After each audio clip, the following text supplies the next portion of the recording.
Hey guys, we're answering some of your questions right now.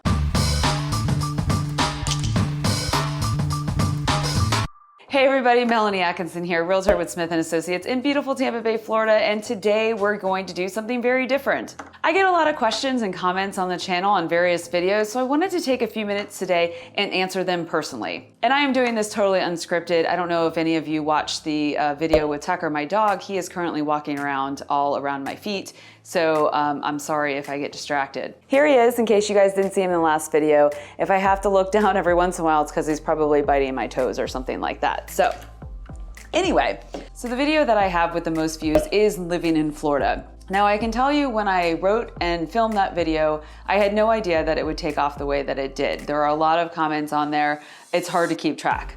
But there have been some really important questions and some good comments on there that I wanted to talk about today. Now, this was not a question, but this was a statement. The comment was, as a native New Yorker living in South Florida, I have to say each region is totally different. West Coast, East Coast, South Florida, the Keys, and Panhandle doesn't actually feel connected to me. Each has its own identity. So yes, thank you. That's a really important point, and it's actually one that a lot of commenters made. And yes, Florida is a huge state. There are a lot of different areas, and no area is really the same. So if you live on the East Coast, you live in Miami, it's definitely different than living in Tampa. So my experiences when I wrote the script for living in Florida was very much based on my own experiences. I haven't lived in every area of Florida. So what I really like about some of the comments is that people that have lived in other areas have told all of you a little bit more about what it's like to live in those areas, which is very helpful. So next one, what is the beach you showed in the living in Florida video? That's a question for Jen, my producer. Jen, what was the beach? Do you remember which shot it was? It was the shot, I think, with the rocks, and that's why it looked different. Yes, that was Dunedin, and that was Dunedin, Honeymoon Island. Yes, so Dunedin, Honeymoon Island, a great, great beach for if you're visiting. It's a local beach. A lot of us locals go there. It is rockier than most beaches. Okay, so I get a lot of questions about sinkholes. I know everybody out there is worried about Florida and sinkholes. I actually address sinkholes in my video called Worst Things About Living in Florida. Now, in that video, when I talk about sinkholes, I say, I am not an expert on sinkholes. I'm a real estate agent. I simply have to stay in my lane here. I can't pretend to be an expert on the science of sinkholes. So yes, they happen here in Florida, but no, it's not something that we deal with every single day. Watch the Worst Things About Living in Florida video. It'll give you a little bit more information about sinkholes themselves. One commenter said, I'd like to ask about the dry weather. Is there a month in the year? Generally, it would occur after summer, like in Brazil. So humidity decreases a lot. How is it in Florida? Okay, so it's basically a humidity question. The humidity goes down a lot in the winter. So January through April, sometimes we get a little bit of it in May. The humidity percentage is definitely lower in those months. It's dramatically higher in the summer and into the fall. Right now, it's the beginning of October and it's still really humid. He's scratching my foot right now. So the answer to that is yes, the humidity does go down in Florida. It goes down dramatically in the winter. The winters here are absolutely fantastic. Now he's biting my toes. So one of my other videos that a lot of people watch is the one about home staging.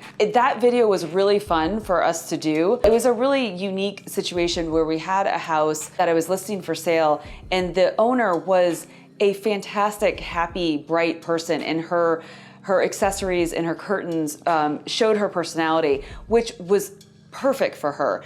But when selling it, we had to neutralize it a little bit. Now, a lot of what I was working with were her own things, and then I brought in some of my own. If you watch the video, you'll see that. And the comments I got a lot were about the length of the curtains and the pictures in the master bedroom. So the pictures in the master bedroom were actually hers. They weren't offensive or, they looked very nice to me. So I didn't change them. I didn't see a reason to change them. It didn't affect the sale at all. As far as the curtain length, I would have loved to have raised the rods. Literally biting my arm. I would have loved to have raised the rods and had them higher or had them lower so the curtains hit the ground. But unfortunately, I had to use the rods that were already hung up. I didn't want to make more holes in the by the windows.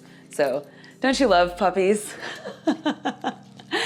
I think in general, the amount that I spent on the home staging was very little in comparison to the impact that it made just by using her stuff, some of the stuff that I had in my garage, and then some of the stuff that I picked up at really inexpensive stores. It looked great. The house sold very quickly and it sold for a pretty high price. So I was very happy with that. Yeah, so for home staging, there's so many stores. I feel like all of the big stores now sell home goods. I think for that particular one, there was a Ross really close by. So I went to Ross, Home Goods, Target, Walmart, any of those stores are fantastic. There's really no need to spend a lot of money whenever you're staging if you don't intend to use any of that stuff in your next house. The key with staging is just to neutralize, and whenever you go into stores, you'll notice that most of what they're selling is pretty neutral in general, so you don't have to spend a lot of money. Now, if you're gonna use that in your next house, or you're buying a piece of art that you wanna use again, then spend money to buy the one that you want, but don't spend a lot of money if you're not planning on using it again. So why Tampa is another one of my videos that has a lot of views. I love Tampa, so it is a very positive video. I hear the comments a little bit about people saying that's all positive, no negatives. Yeah, I was trying to tell people why I live here and why I love Tampa. There's a lot of things I don't like about Tampa. There's a lot of things that everybody doesn't like about where they live, of course. One of the questions that I really liked that came up on why Tampa was someone asked, does Tampa have good public transportation for people who do not have a car? Now, this would be one of the things I don't like about Tampa. There is literally no public transportation other than bus service, which I personally don't use, so I can't really comment on it. What I will tell you is that transportation is a big concern for us here in Tampa.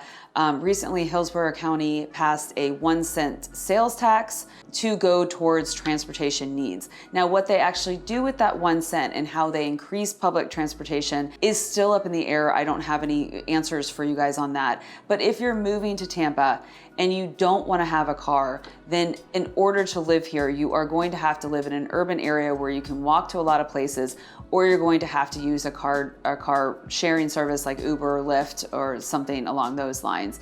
Because for the most part, this is a city where you need a car. This one made me laugh. Do you see a lot of snake lizards? So I don't know if she was asking if I see a lot of snakes and lizards, or if she was asking, do I see a lot of snake lizards?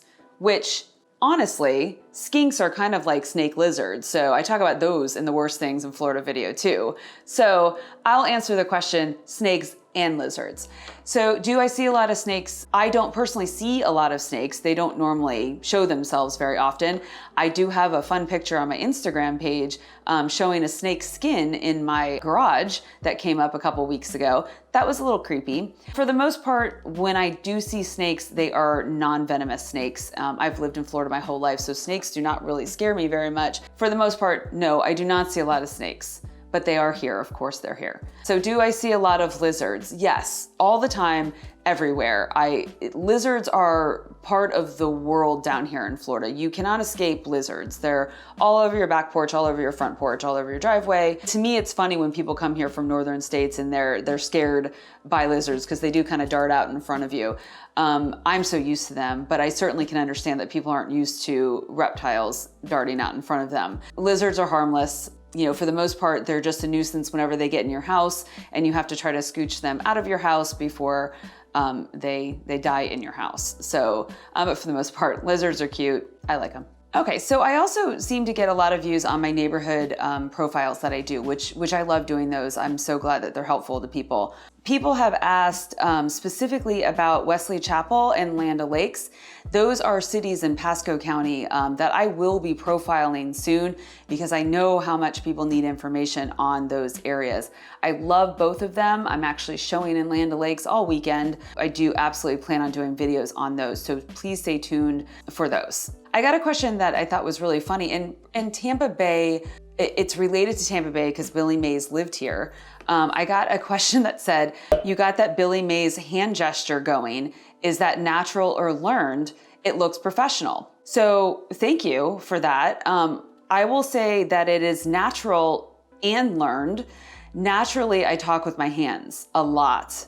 So I have tried to teach myself to not talk with my hands. I got a couple comments early on that said I talked with my hands too much. So I've actually tried to learn to not talk with my hands as much. So yes, I will take that as a compliment. Billy Mays was a very popular guy.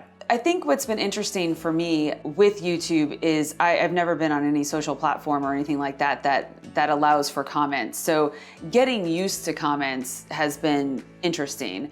You never know whenever you start a YouTube channel if anyone's actually going to watch it, and it's fantastic when they do, but it also, opens up a whole portal of things that you didn't know were going to come at you. So comments that bother me in general, not a lot of them do. I think the ones that bother me the most are the ones that are super negative about any particular part of the state of Florida or whatever. Living in Florida has so many views, and there's a lot of people in there that will say things like, don't come here, we don't want you here, don't live here, it's terrible, blah, blah, blah. And I absolutely respect everybody's opinion. You're more than welcome to write that on there. My response to that is that people want to move to Florida. They're moving down here. So we can welcome them and help them get acclimated to the area and become great citizens of Florida, or we can tell them not to come. Well, they're coming, and we welcome them. I welcome them to the Tampa Bay area.